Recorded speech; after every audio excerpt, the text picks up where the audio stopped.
na ito ay actually design problem. So, ang illustration ay ganito po, no, i-simplify ko lang. Meron tayong dito na halimbawa, ito yung center ng furnace, no? So ito yung inside ng furnace, no? Ito yung inside ng furnace. Ito yung ambient. Para ma-visualize po natin, no? Ambient temperature. So ibig sabihin, dahil ang area na to at ito ang involved ay fluid, no? Ibig sabihin may air kasi fluid could either be gas or liquid. Since ito po ay furnace, so of course we are talking about gas. Hindi naman tayo nag-uusap dito tungkol sa mga tubig o iba pang mga liquid, no? So may gas tayo diyan na involved at dito po, no? So ibig sabihin, merong mode of heat transfer dito na tinatawag ay convection, no? Convection, no? So ibig sabihin, dito po meron tayong convection. Dito naman, meron tayong convection na mode of heat transfer. And then sa mga solid, no, yung mga heat transfer dito sa mga molecules, no, o sa mga particles ng bricks, nandito yung conduction. So kaya binigyan tayo ng mga yung mga thermal conductivity, no, kasi sa conduction, at binigyan naman tayo ng heat coefficient or convective coefficient para naman sa convection. So dito, kung ilalagay po natin dito ay ang 50 nasa inside, kasi nasa inside tayo ng furnace, meron po tayong 50 watts per square meter. Tapos dito po, dito sa outside, meron tayong 10, no, watts per square meter. Ngayon, ang problem dito, hindi natin alam kung gaano pa kakapal, kung gaano yung thickness na ilalagay natin. At hindi rin natin alam kung ilan ang mga bricks layers na ilalagay natin, depende sa klase ng bricks na binigay po available dito, no? Ilan ba yung brick 1, ilan ba yung brick 2, brick 3. So maaring magkakaiba tayo ng answers or approach or sagot kasi depende sa calculation po. Pero ang ating guide diyan ay meron tayong binigyan na heat transfer na heat loss na hindi mag-exceed sa 730 watts per square meter. Yun ang criteria natin, no? Hindi tayo dapat mag-exceed dito sa value na ito or dito sa kilowatts ay sa 0.73 kilowatts square meter, no? So ibig sabihin, kahit na anong makuha nating thickness, dapat yun ay thickness na appropriate para hindi lumampas dito sa allowable na heat transfer loss na 730. Kasi pag lumampas dito, ibig sabihin marami tayong losses sa heat, no? Hindi na magiging efficient yung ating system ng sa furnace, no? So maraming mauubos lang doon sa lumalabas na heat. So ito po yung mga tanong, ulitin natin. Ang kukumpute natin yung mga thickness and then yung heat loss pag nakuha natin yung thickness, and then pag na-adjust na natin dun sa commercially available, no, kasi baka yung na-compute nating dimension is not really practical para maging ano, no, para ilagay doon, no, with the exact dimension. So we have to get yung commercially available na ano po, na thickness sa market. And then ano yung mga temperatura niya sa mga in between ng mga adjacent layers, no? Ngayon, gusto nating banggitin na doon sa mga furnace, sa mga furnace, hindi lang po dalawa ang ano, hindi lang dalawa yung tatlong yung mode of heat transfer diyan, no? In actual, meron pang isang heat transfer diyan, kaya lang hindi naman siguro na ibigay yung baka hindi na sinama po, no? So, meron tayong tatlong mode of heat transfer, 'di ba? Yung radiation, convection at conduction. Meron kasing qualification na yung material pag lumampas sa ganito is nag-i-emit na siya ng radiation, no? Meron siyang certain heat ano na pwede mo siyang i-qualify na ano. And for example, this heat furnace, for sure meron siyang radiation kasi sa radiation po ay may mga kailangan tayo na ano, no, na mga factors, pero dahil hindi na muna sinama doon, no, kasi dapat meron tayong coefficient of radiation or meron tayong emissivity factor, and then ang formula dyan ay for the radiation. Now, for every area, meron tayong ito yung coefficient of radiation, tapos yung meron tayong convection factor dito, and then naka-raise sa ano, if I'm not mistaken, naka-raise sa Hello, breaker, Mr. Ina. Huwag mo nang isama yung hindi kasama. Apa. Hindi, binanggit ko lang po na No? Actually, na-solve na yan, no? Apo. Na-solve na yan ni Mr. Cruz, okay? Kaya lang, I'm giving you naman yung chance para ma-reveal yourself. No? Apo. Binabanggit ko lang, sir, na kung sa actual na mga design, meron talaga ding alam ano. naman nandiyan yan.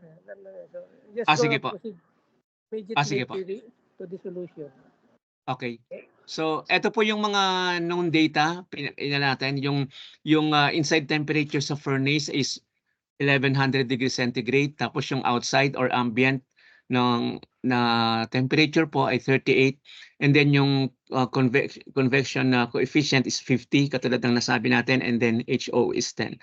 And then yung Q po na ating criteria na hindi pa dapat lalampas din yung heat transfer loss is 730 watts per square meter.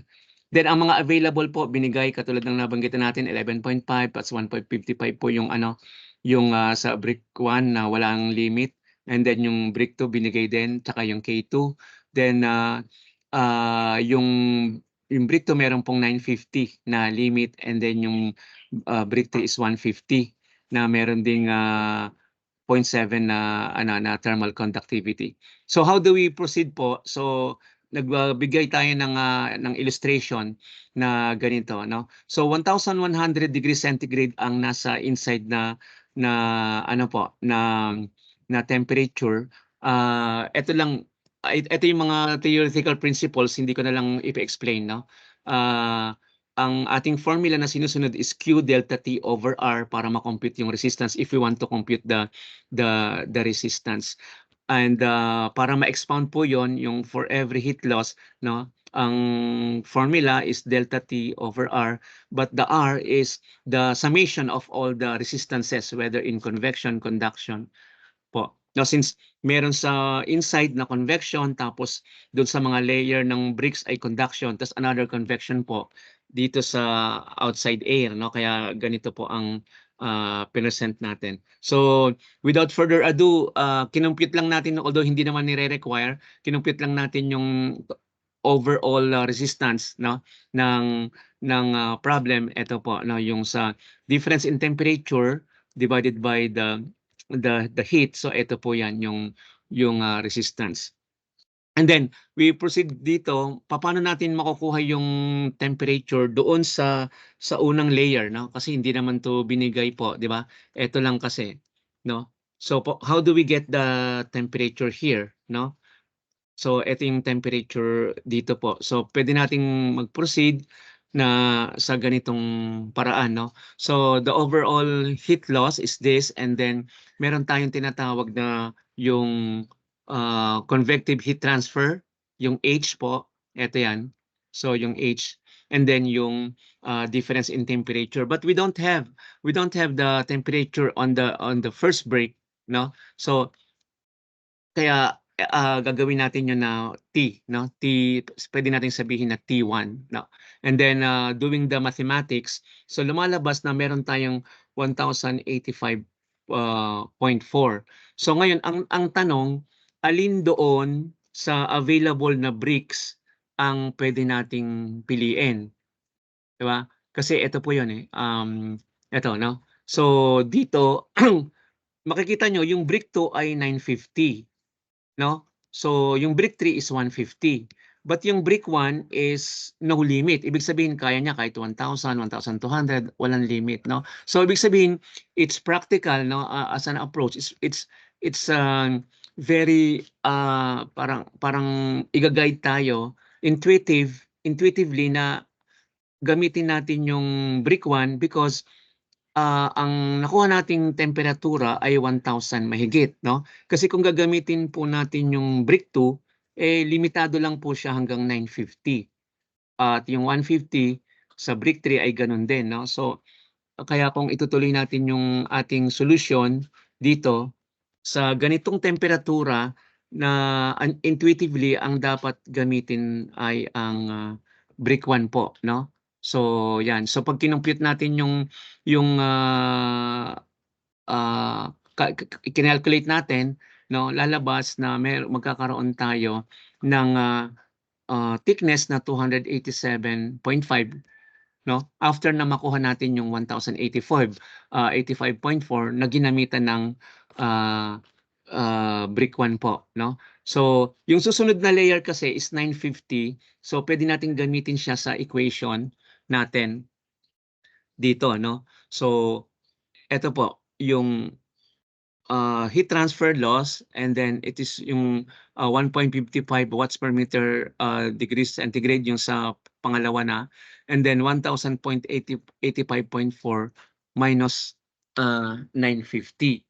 So dito po ang lumalabas ay 0.28749 meter na thickness or 2.5 layers. So yung I think ang pinag-uusapan natin dito is yung succession ng mga temperatura, no? So naka-compute, meron tayong binigay na 1,100, tapos may na-compute tayo na 1,085.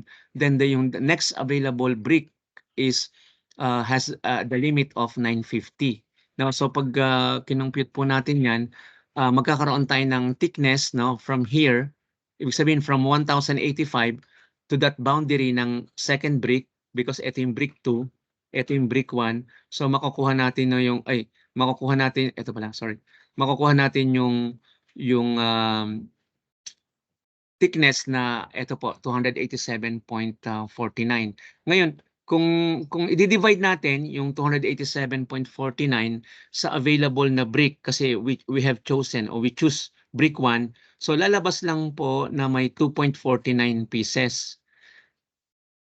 And sa practical, so of course hindi naman tayo papagawa ng 2.4 na eksakto, no? Kaya nga may available yung pinaka nearest na dimension po doon na pwedeng makuha natin is pag dinivide natin yan, lumalabas na meron tayong 2.5, o ang dinesisyonan po natin ay ginawa na lang nating 3, no?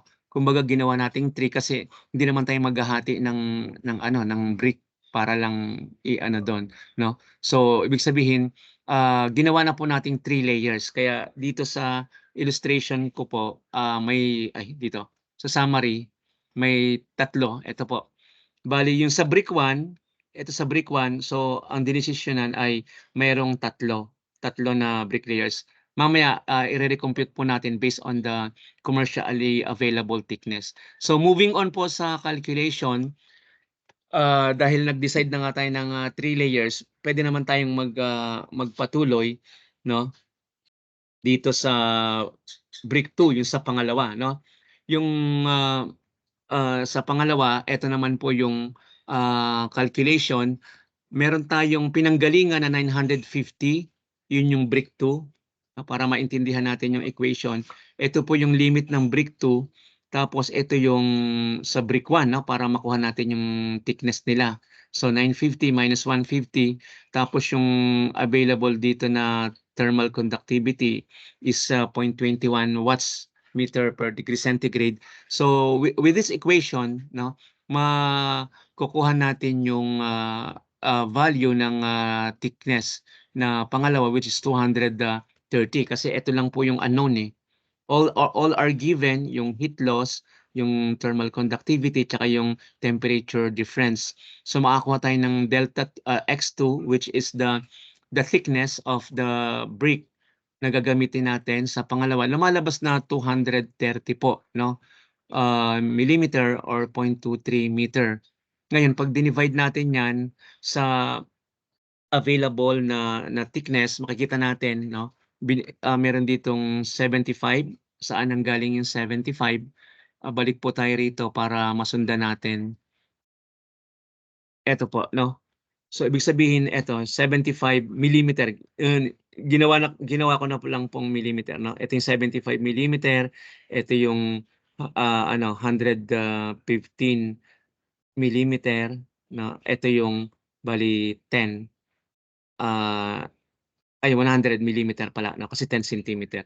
So ang ginawa na lang natin na ano unit ay millimeter para mas madaling, masundan. So makukuha po natin yung, ah kung ilan 'no, kung ilan, 'di ba? 75 millimeter po ang thickness ng, brick 2.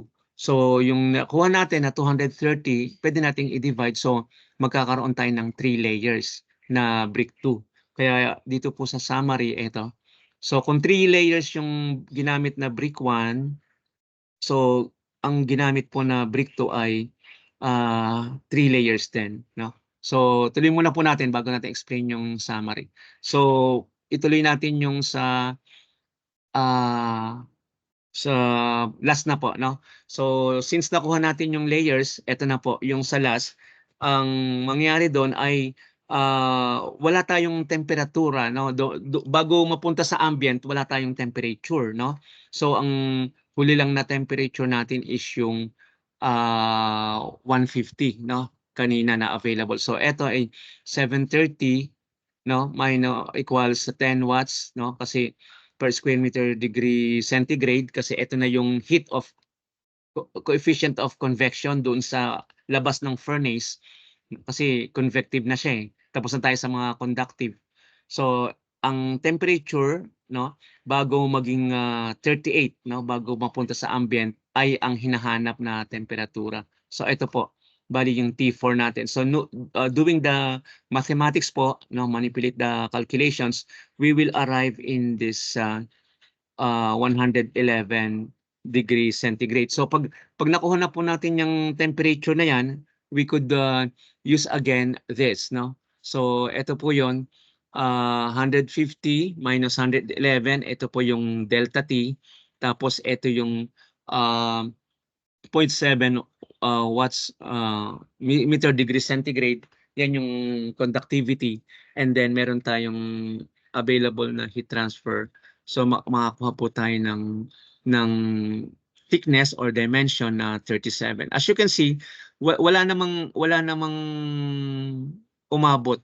Hindi 'to abot dun even sa ano, even sa manipis na commercially available, which is 100 millimeter 'no. Pero since yan po ang available, yun na po ang pwede nating irekomenda. Pero 'pag kinumpyut po natin, substituting the actual values na na-compute natin based on calculations, so eto yon 'no. So ang formula ay eto po, the heat loss is equal to change in temperature over total resistance. So ang delta T natin is from the highest 'no, na available 1,100, tsaka sa ambient air ay 38.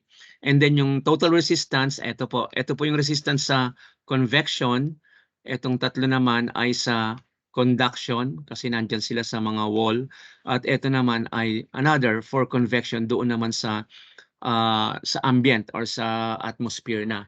So kung mapapansin nyo, ang ginamit natin na thickness ay actual.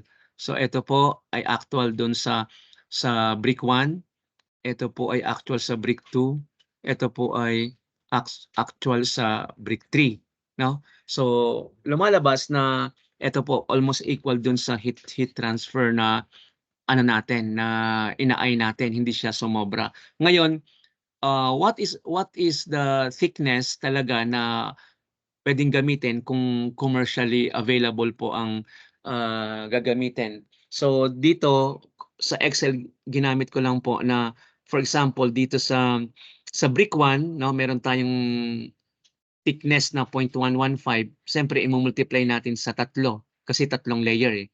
So 0.115, 0.115, 0.115. So pag sama-sama mo sila diyan, whether centimeter, meter or millimeter 'no, ginawa ko lang pong meter para standardize dun sa ano, consistency sa units, magkakaroon po tayo ng thickness na 0.345. And then yung sa brick 2, no, ito po sa centimeter ay 7.5, ito sa meter, no. Sa meter na lang ko binase, 0.075 times 3. Ito po yung thickness niya in terms of meter.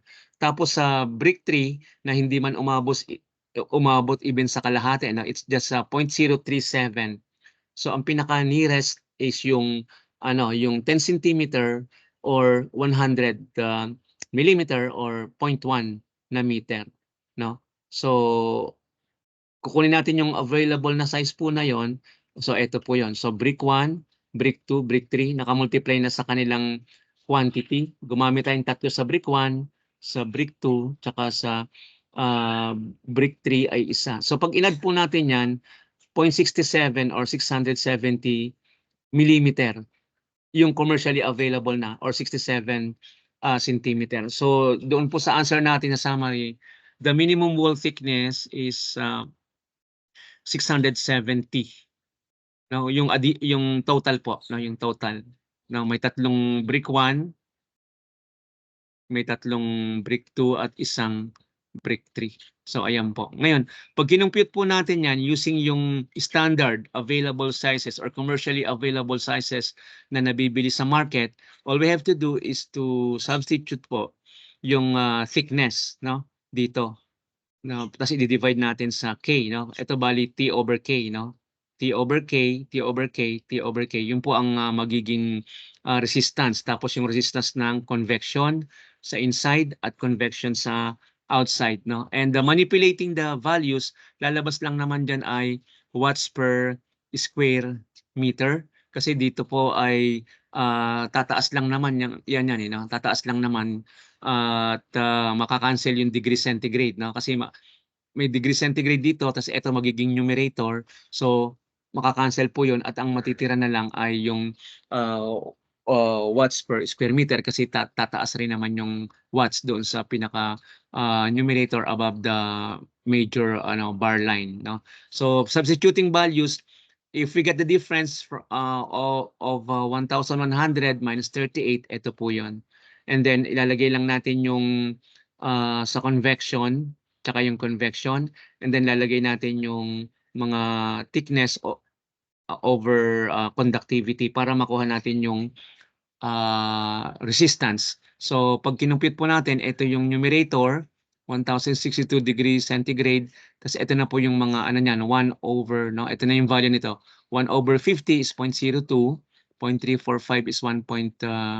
Over 1.55 is 0.226, 0.225 over 0.21 is this value, then 0.1 over 0.7 is this, and then 1 over 10 is 0.1. So ito po yung lumalabas na na total resistance ng system. So pag kinumpute po natin, magiging ito po 1062 divided by 1.5569 magiging 682 po. Now, if we're going to analyze this, so what is this number all about?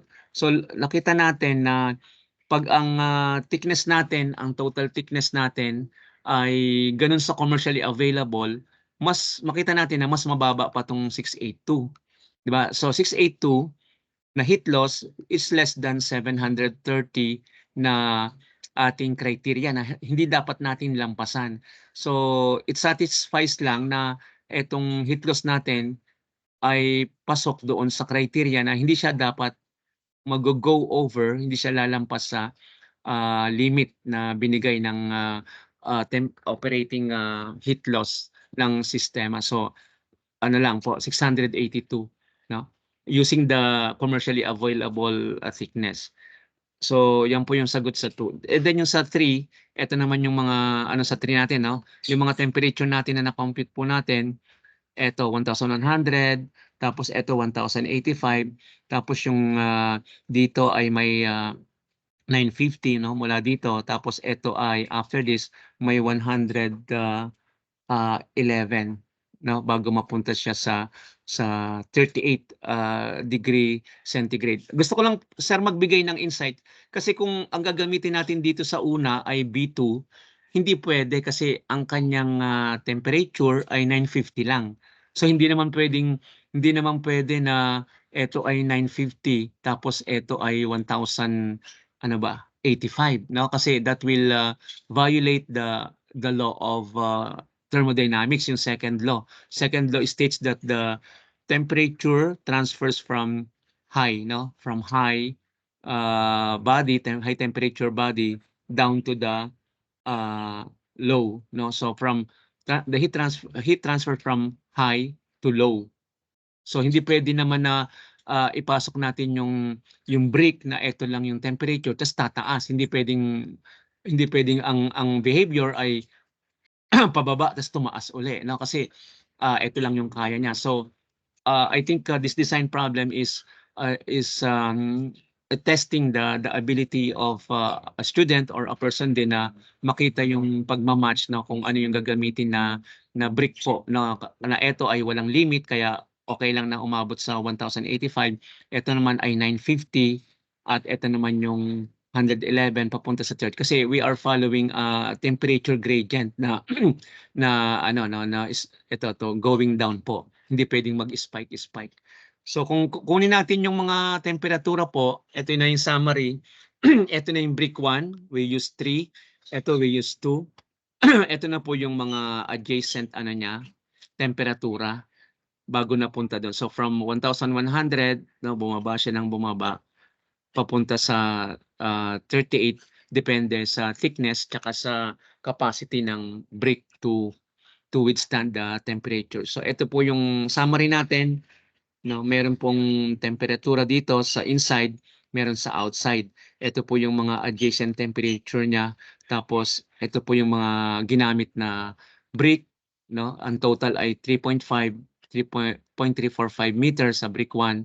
Now using 3 bricks, ito 0.225 meter sa brick 2 using 3 bricks. And then ito po 0.1 or 100 millimeter, no, 10 centimeter using brick 1. Yun po lang yung akin, sir. Salamat po.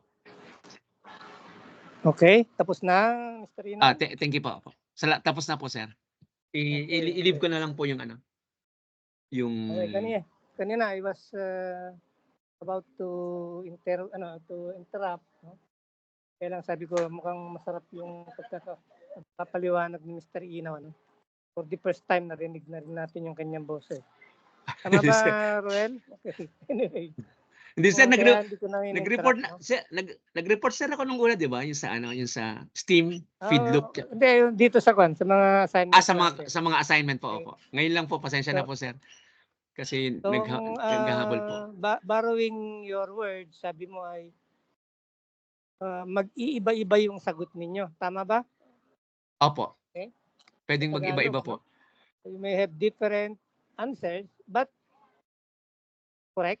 Ganun ba pagkakasabi mo, no? Opo. Tama, pero may ibang sagot nyo, pero lahat yun tama. Kung papasok dun sa criteria, tama, no? Sa criteria po, tsaka sa principle, Opo. Kasi ang criteria dito, dalawa, no? Dalawa dapat yung dapat mong masatisfy, no? Yung minimum thickness at hindi lalagpas ng heat loss 0.73. Opo, sir. Okay? So I want to share a screen para dito sa solution ni Mr. Ina.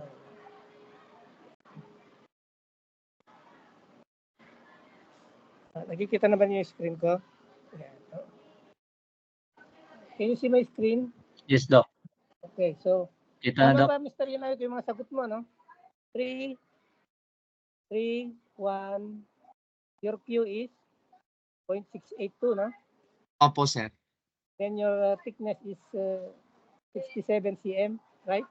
Opo, yung total po, sir. Opo. Okay, total yan. Kaya nga pagka pinalitan ko na ng 0, lahat yan magbabago. Okay? Opo. So yung ating Q ay 0.75 na, yung thickness niya lumiit. Kaya lang, hindi po pumasok sa criteria ng less than 0.73. No? Okay? Opo. So pag ito ginawa kong 4, tingnan nyo ang ng Excel, di ba? So, yung mahaba kanina na kuan. Yan sir, pasok pa rin yan stage, sir, no? 0.5. Ito 0.5, no? Hmm. Okay, tapos 64.5, oh. Pwede ito sana ang sagot mo, no? No? Okay. So, tatlo pala, no? Marami pala yung criteria Maraming na opo, susundin mo, no? maraming Hindi lang possible pala- po.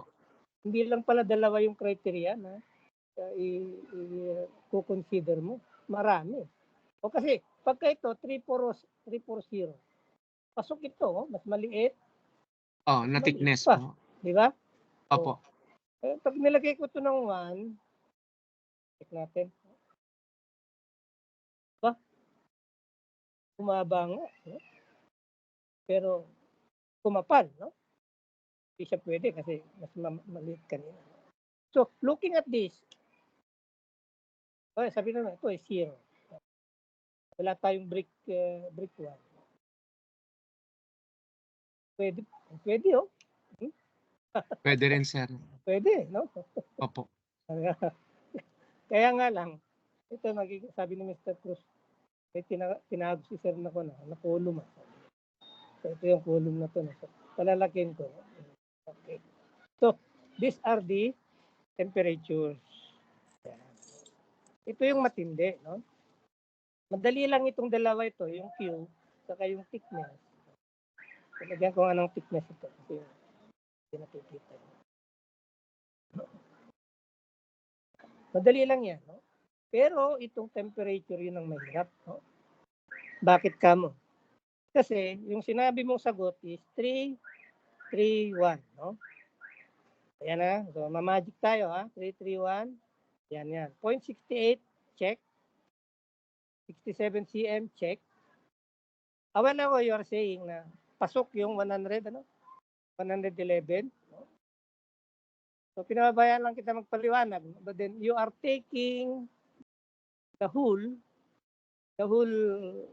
say, what do you call this? The 3 bricks as one. No? At one. Kinukuha mo siyang isa lang. But looking at this, no? Yan, nakikita mo yan.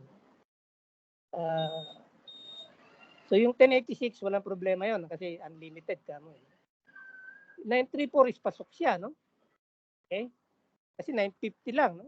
934. Unfortunately, pagdating dito is 203. No? So, hindi na pasok yung 150 yata. Okay? So, Okay. hindi po pwede yun, no? Bali, ang sunod sa 950 sir is 150 yata, no? Oo. Lalampas pala. Pagka nagbabago ka rin dito, take note, pag nagbabago ka, hindi nangangahulugan na, diba? So, yung 170, malaki pa rin, no? So, Lampas pa, opo, isa lampas pa lang rin. talaga yung sagot dito, no? Or, pagka yung 44, pagka 44, ano nangyari? Lampas pa rin, sir. Yung 167 pa yata. Ano? So, yan.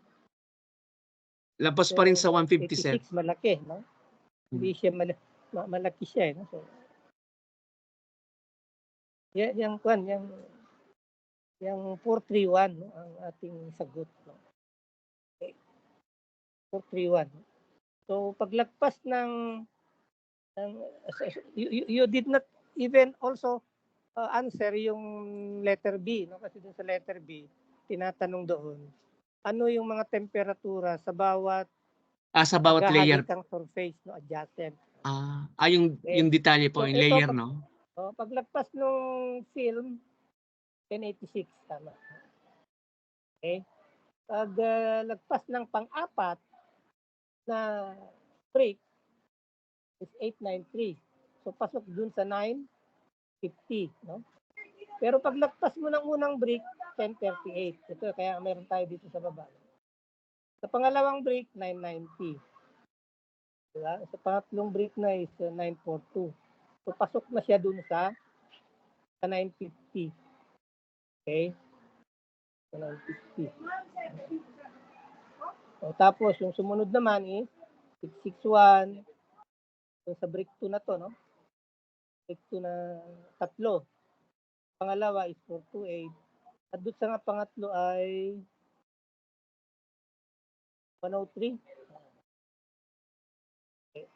So, pasok na dun sa 150. No? Okay. And then, after that, so ang sagot, kagaya nung sagot natin dito ay 430. No? 430. 430. So, 0.713 saka 68.5. So, apat na Eh, break. Doc, pwede po kayong tatlong break. 340 na break.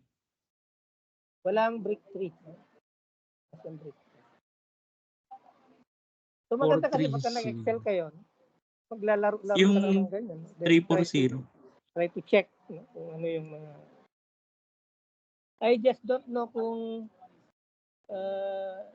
yan din ang sagot ni... Ito ba yung sa'yo, Sir Roel? Kanino ba to? Doc, Sa'yo ba to? Iba ito. Hindi sa'yo ito. Okay, anyway. So, sayang naman, no? Kala ko tama naman yung ipapakita ni Mr.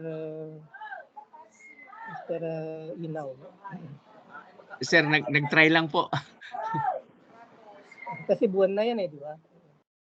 Balik natin yung sagot mo yan 331 yan. 331. Yan ang kagandahan kasi ng Excel. Immediately ay kaya mo.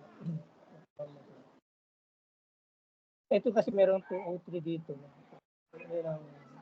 Ayan, sir. Lalampas po, no? 203. Lampas sa 150. Anyway, so, meron ka pa bang i-represent, Mr. Inaw? Wala na po. May magre-report po yata, sir. Ay, may nagtatanong po yata, sir. Sino ba? May nagtatanong po yata si Sir Christian. Christian, mag-represent ka ba ngayon? may tanong lang tinatanong po dito sa hip transfer. May tanong ka, oo. Opo. Tanong ko lang po, parang pwede rin po kasing 430 dun sa mga brick. At nakita ko sa Doc na mas manipis pa yung makukuha natin na brick. Total na thickness ng brick. Anong combination mo? 430 po. Wala, hindi ka yata nakikinig Hindi ka nanonood. Hindi ka nanonood. Ano ba yan? Ano ba yung ginawa ko kanina? Nawala na. Ito ba yan? Ito. 331 yung kay. Sabi nga, di ba 331 kay Sir Inaw. Ang sabi natin, mali siya. Dapat siya ay 430. Yan. Okay? Okay po. 430 po talaga. Hindi ka nanonood Mr. Christian Kaya inilagay ko lang dito yung para ipakita natin na mali yung kay Mr. Inaw. Doc, yung 340 naman po. Parang pwede rin po. Yung 1, 2, 3. 340 po na brick. 340 po. 4 saka 0. Ayun 954 kasi yung isa. So, lumagpas. Nagko ng 4 degrees. Kaya hindi pwede. Lampas ng 4 degrees pa. Oo. Baka na mali lang ako ng computation dito sa 3. Ang ganda kapag ka Excel, di ba? Excel mo ganyan, makikita mo lang kaagad yung variation. Although hindi mo naman pwede i-Excel kung hindi mo alam yung long shot na computation. You should know also the long solution before you can put it in your Excel worksheet. Kasi kahit na ipasok mo dyan sa Excel, kung hindi mo naman naintindihan talaga yung long method ng computation, so you cannot appreciate what would be the output of your Excel. Yung report ko. Okay. May Hello? Yes? I can hear another voice. Ano yun?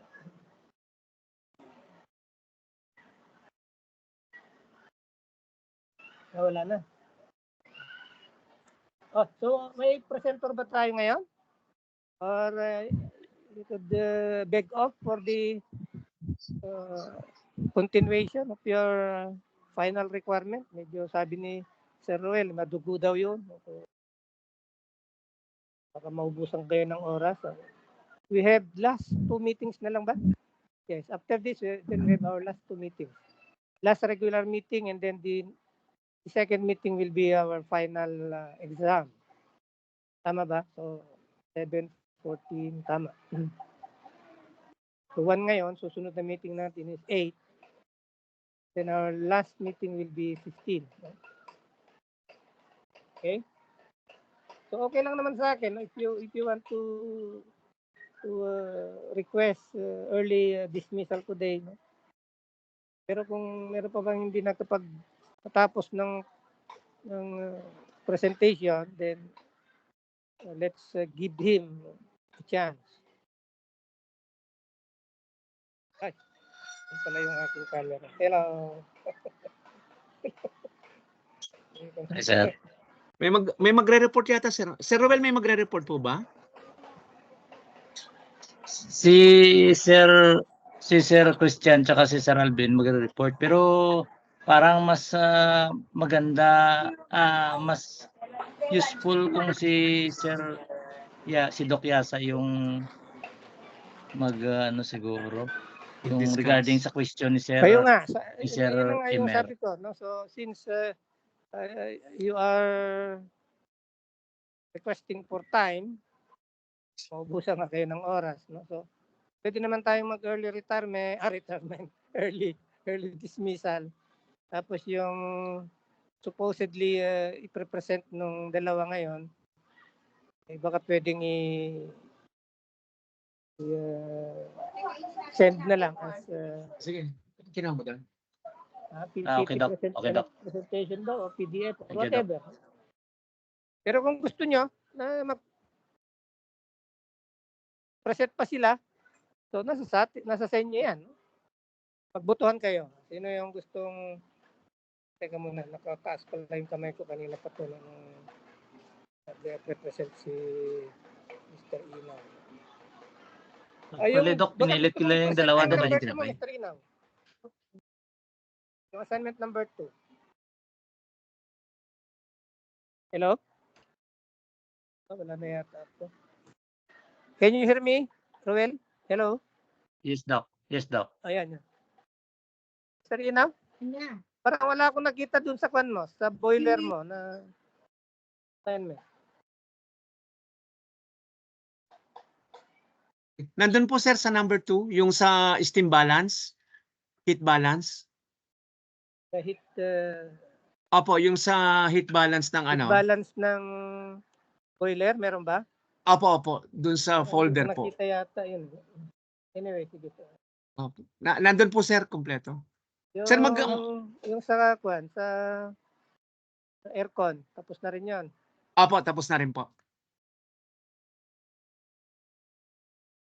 So what is the pleasure of the body?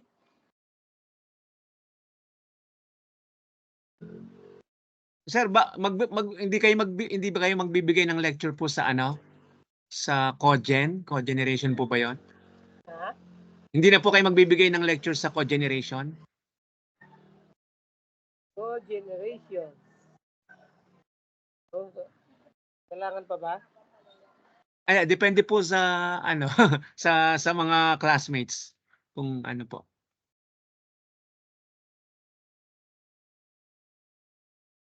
Kung ano po yung pleasure nila. So ikukuha ko na lang, i-upload ko na lang just in case, no?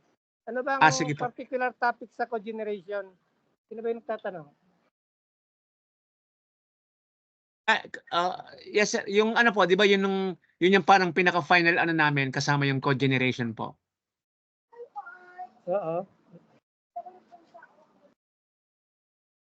Para Si Mr. Inaw yung nagre-request, no, ng Apo, parang mabigyan lang ano yun, example problem, parang gustong ano, i-discuss natin yung talagang gagawin nyo, ano? Hindi naman yung So, kasi hindi naman po yung cogeneration gagawin. is, Kung yung general yan sa insight kwan din, lang no? po. It's also a topic in the undergrad, no? Hello? Di ba, depende po rin sa mga classmates namin kung ano pong pleasure nila po.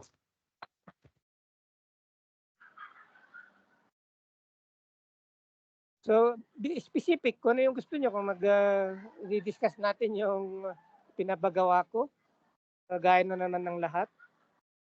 Halos lahat no? Lahat ng pinagawa ko, diniscuss din natin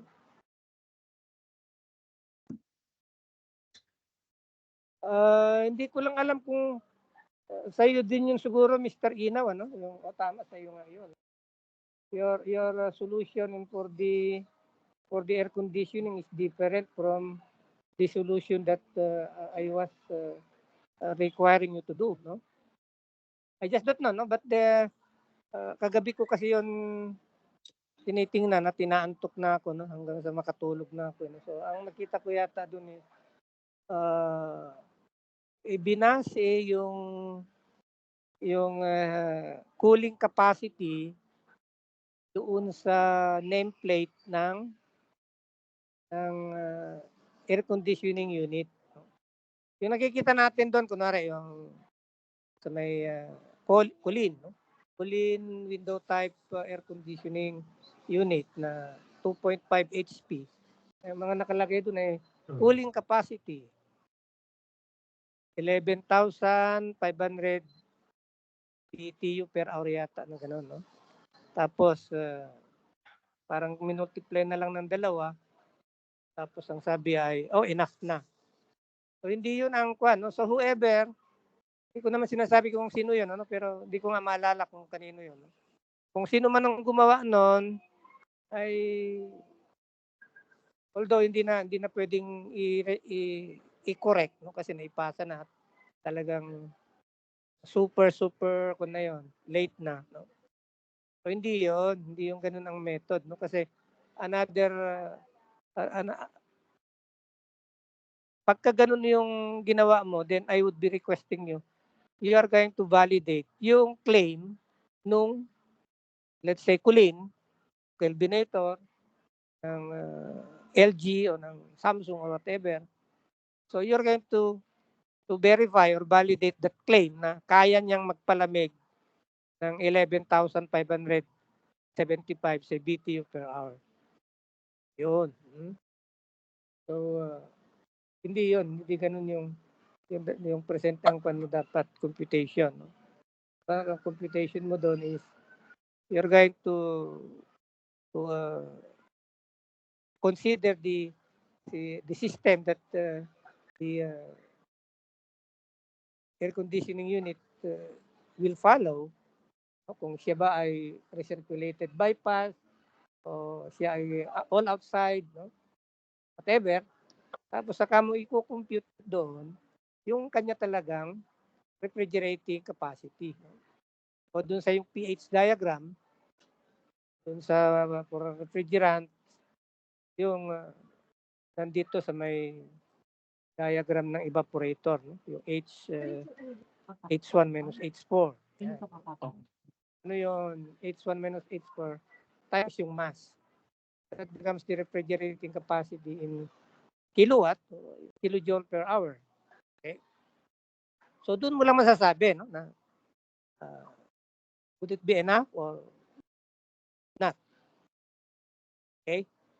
So just to, kasi baka mamaya kasi ina-expect nyo pagka kayo ay nagturo, yun ang ituturo nyo, no? At baka ma-question kayo ng mga bata. No? Lalo na itong mga karamihan itong mga Chinese made, mga made in China rather, na bagong window type, no? Parang ang lalaki, no, ng kanilang cooling capacity, no? So yung kanilang EER, tataas.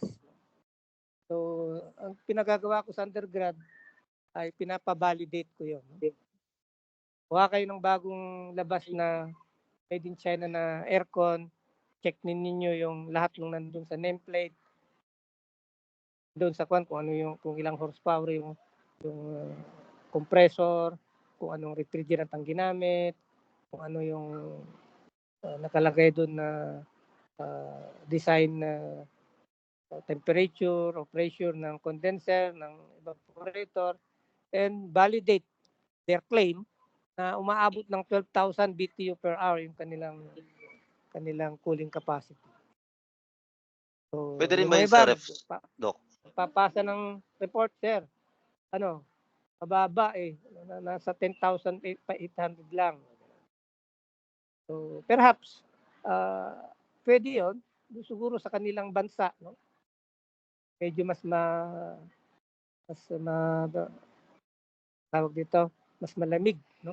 Yung ambient air natin. Pero sa atin, sa Pilipinas, mataas, lalo na kapag summer, hindi kaya yon. Okay? So I heard the voice again a while ago. Si Christian nakataas ang kamay. Yes. Pero, Opo. Parang yung ano po yung initial kasi nagawa ko is yun minultiply ko lang po yung turret doon sa binase ko na ikaw pala yun. Huwag mo naman sa rated aminin, capacity. huwag mo Pero na nandun aminin. po, Hayaan mo na An- sila. So, tama na Christian. Huwag na. pero nandun po sa ilalim yung doc Huwag na na, ano, huwag mo na. yung Huwag mo computation. nang ikaw yun.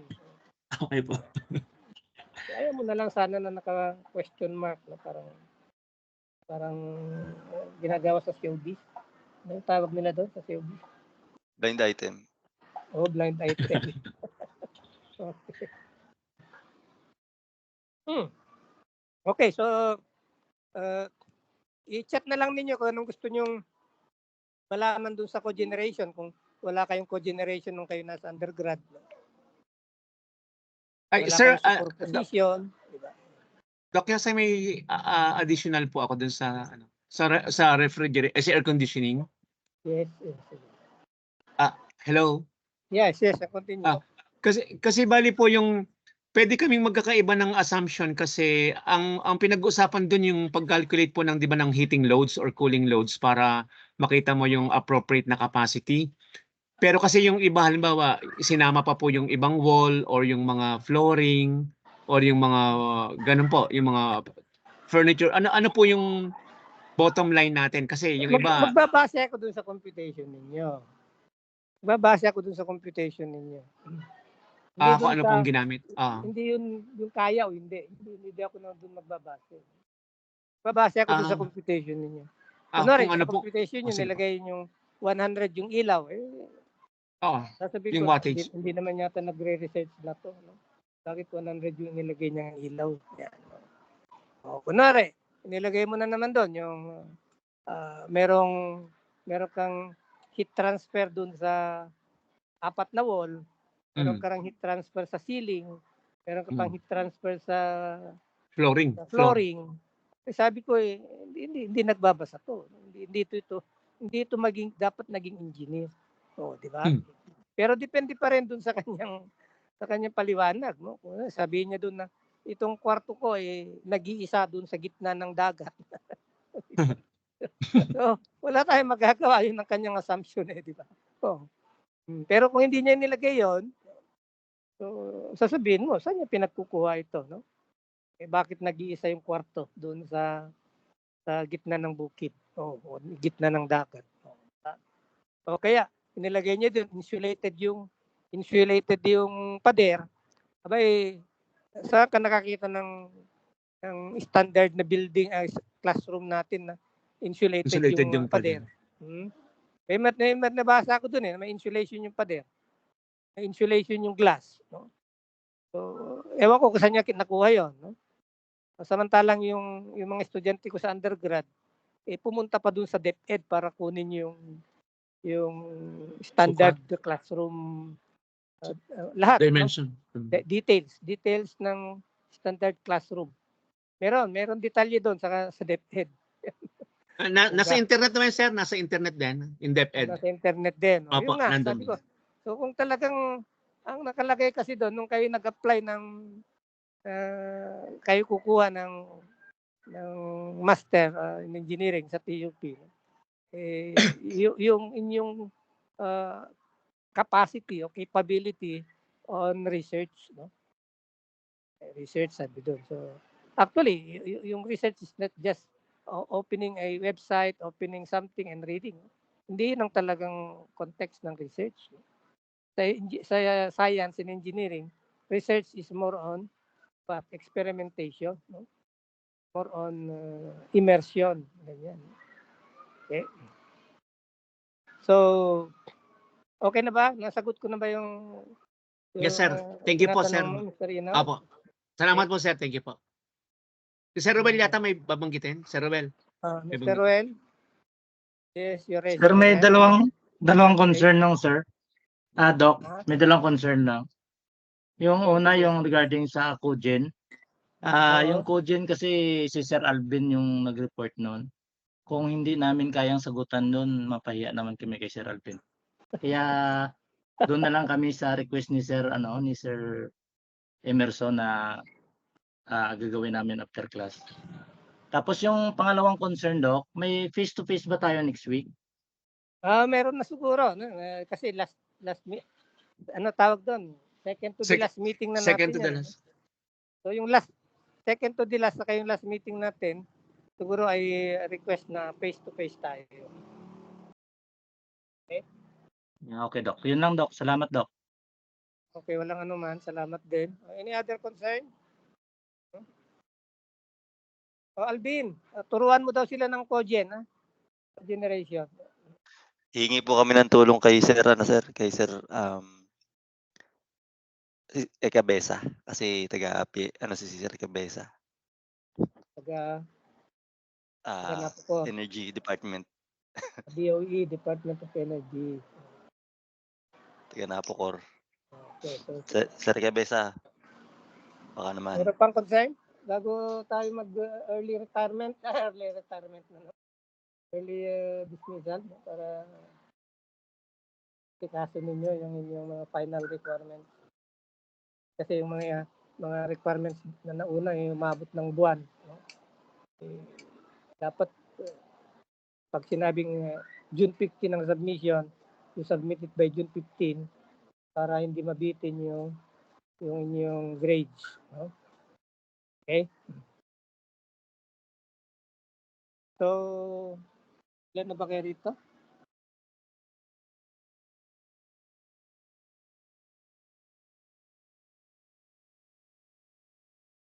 Sa 2, 4, 6. So, isa lang talaga yung di pumasok, si Mr. Sismaet, no?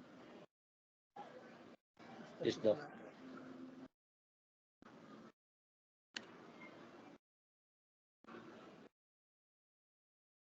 Okay, so sige, happy solving na lang, no? Sasabihin. At Thank you, Doc. siyempre, yung inyong mga grades, babase sa inyong number 1, performance na actually, hindi ko na masyadong binibigyan ng kanyang sa reporting ninyo kasi once lang, twice na nag-report. Karamihan, once lang yata na nag-report. No? At yung material binigay ko na. No? Not unlike in my other classes before, wala akong ibinibigay na material. So, sila yung bahala. Maghanap, no? ng kanilang resource paper kung sila kukuha. And then, the prompt submission assignments should be, of course, correct. No?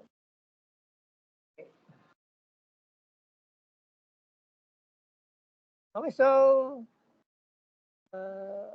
condolence pala. Sino ba yung dito? Si Willie ba?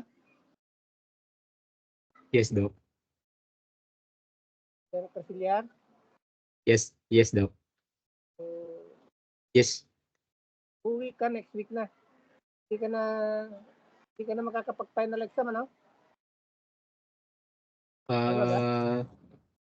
Yun nga, Doc, ang tanong ko, Doc, kung mag face-to-face tayo, Sa 9 ako uwi. Pero kung online, sa 8 sana. Pero pwede naman Dok sa 9 na lang ako uwi. Ibig sabihin, mag-exam ka muna bago ka uwi. Opo. Hindi, ang exam ninyo sa kwan pa eh. Sa Ah, sa Second week. 15. 8:15 pa, di ba? Tama ba? Oh. Ano 15 pecha pa ngayon? yata. Di ba 1 pa lang ngayon? 1? Hanggang 16. Hanggang 16 sana ako Dok sa province. Pero since na face-to-face yung exam, babalik ako ng 14. Tapos babalik ka ulit. Opo. Babalik ka ulit sa Iloilo. Hindi na Dok. Bali, i-short ko Kung na na lang. lang natin, no? I-check natin kung pwede kang mag online exam. No? So, bigyan natin ng konting consideration, no? Mr. Carcillar class. No? Opo Dahil Dok. nga namatay yung kanyang kapatid, no? At nandun sa Iloilo. No? So, Salamat kayo, Dok. magpe-face to face kayo. Si Mr. Casillar ay online yung kanyang final exam. Okay ba sa iyo yun, Mr. Casillar? Opo, thank you Dok. So, Opo. hindi ka na maobliga na umuwi ng maaga, eh, hindi pa natatapos yung mga kwan doon para sa kapatid niyo. Opo Dok. Okay? Oh, So, thank you Dok. mag-thank you ka sa mga classmates mo kasi baka mamaya sabihin nila, sir ako din, online. Thank you, classmate. Okay, so sige, binibigay ko na yung matitira nating ilang oras pa. Almost more than an hour pa, no? Para sa more than an hour. Sakto 2 hours ko pala yata. 3, alas 4. 1.5 hour pa. Para sa paggawa ninyo ng requirements dito sa subject ko, requirements dun sa iba pang subjects ninyo. Okay? So, bye-bye. See you when I see you again. Sige po, Doc. Salamat Salamat po. po. Thank you very much po. Thank you, Doc. Thank you, Doc. Thank you, Doc. Keep Thank you, safe. Doc. Thank you po. Thank you.